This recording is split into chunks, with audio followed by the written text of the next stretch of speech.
Welcome to the Noble Ape Podcast, Ape Reality. I'm Tom Barbalet, and this serves as the September 2008 Mailout. The development continued on from the end of last month with regards to the Cocoa implementation, and this ended up with a problem. A problem whether I would do frequency timers, i.e. timers that went off on a regular frequency at a regular time interval, or some other method. And this was pretty central to Cocoa because obviously there was no interface into the simulation through the standard event cycle that I'd been using previously. Even with carbon events, it was coming back to the same problem, that there needed to be some way to run the simulation possibly in parallel to whatever was being displayed on the screen, which returned to the atomic threading problem, which I have discussed in numerous Ape Realities previously. But for folks who hadn't heard it, let me give a little potted discussion to what I mean when I say atomic threading. The Noble Ape simulation exists as a series of functions that call each other in a semi-logical procedure, and each function is called separately,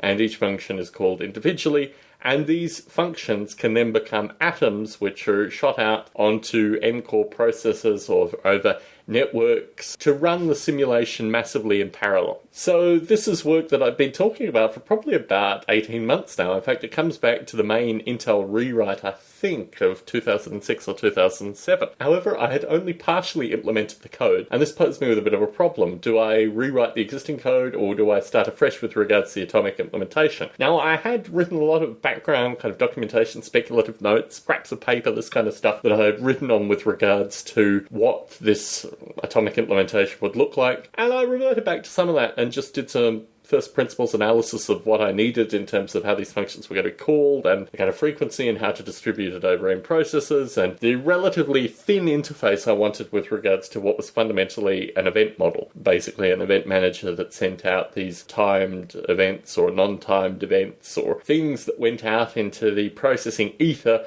with the view at some stage they would either call new functions or call back or these kind of things. That took me probably until about the middle of this month when I finished the implementation to my satisfaction, passed it to Pedro Ferreira, who, strangely enough, working at CERN, currently has a little bit of downtime, I guess. So I passed it back to Pedro, and within probably 6 hours of me doing that, I got my Inspired Informatics peer review back. And the peer review was actually really interesting. I had one exceptionally positive peer reviewer. I'm not sure if it was Mriddle or someone else. I know Mriddle was on the peer-reviewed list. I got one middle-of-the-road reviewer who actually gave a lot of interesting criticism, and then I got one relatively hostile reviewer, and what I found quite interesting was that if I removed the extreme hostilities that seemed to be focused on Noble Ape specifically, there was a lot of really good information even with that hostile reviewer. So I have almost completed the rewrite. The bits that I have left to do relate to graphical dumping, the kind of stuff that I did really for the IEEE article all of 4 years ago now. So that kind of stuff. I don't obviously want to produce the same graphics, I want different graphics for this particular chapter, but a lot of good feedback and a lot of really interesting stuff tying the Noble Ape cognitive simulation back to early cellular automata models from the mid-60s. So if the hostile reviewer produced that kind of effort, so much better. And just a general sense of what a chapter in the kind of text would look like. I think through my own peer reviewing other chapters, I had a very open mind with regards to the ideas that work in progress or things that were, in some regard, narrative descriptions of work were acceptable, and certainly that's the nature of the text on Noble Ape. However, that doesn't appear to be the standard with regards to these kind of books, or certainly with some reviewers looking at the Noble Ape related chapter, so that was interesting feedback. I don't honestly think I can restructure the chapter that savagely in that regard. However, I certainly also accepted, other chapters that I reviewed that were in that style, so I can't complain on either end, and basically I'm going to have to defend some of the decisions that I make, but other ones were perfectly valid, and it was quite interesting actually getting the critical feedback with the sense that it was all leading hopefully to a positive conclusion with regards to the chapter getting published, just some tweaks and stylizations, and in fact, in many regards, and these are the two main points, it was really about reframing the chapter as the Noble Ape cognitive simulation in stark contrast to neural networks, for example. Now, I don't go into depth in neural networks primarily because I just don't have enough space to do it in the chapter. However, I did talk about the developments of Noble Ape cognitive simulation in some regard as kind of compare and contrast to neural networks, or really just the contrast component. And the other thing that came through was PolyWorld. And this is really the other thing that I've been doing this month, if I'm going to give an honest discussion to what I've been doing with regards to Noble Ape. I interviewed Larry Yeager earlier in the month, and then I I started exploring PolyWorld, and there are a number of shared themes between PolyWorld and Noble Ape. The main differences are Larry Yeager uses a neural network, a kind of genetic energy-fed neural network, but a neural network nonetheless for the intelligence components of what he calls sea monkeys. Yes, sea monkeys in PolyWorld. And also, obviously, Noble Ape has the rich environment in the ecosystem, which PolyWorld doesn't really have. Noble Ape has undulating surfaces, it has weather, it has water, it has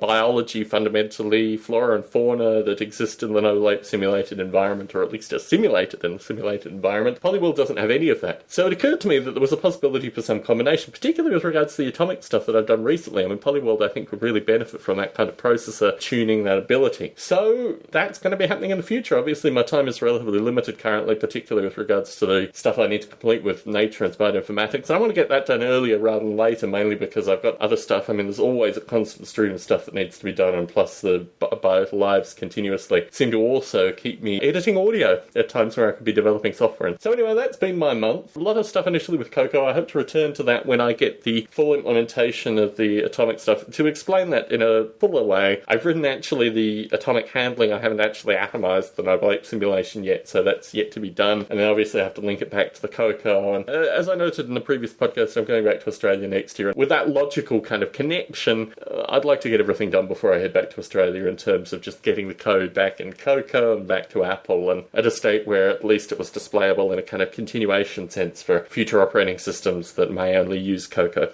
or at least Noble Ape is using Cocoa. So that's where I am currently. Lots more in the kind of to-do transitory way that this project seems to be continuously going, as it's just been going for many, many years now. Feedback, comments, questions, just general musing, and also points of contact, always welcome, both via Facebook or via email. Via Facebook, you can just search for Tom Barbalet. I'm the only one so far. And email tom@nobleape.com. I love getting email from users, people who listen in, people who are tuning in for the first time. Why are you listening? What's going on here? These kind of things, always welcome. Please get in contact with me. Thank you for tuning into this podcast. Look forward to you tuning into the next podcast.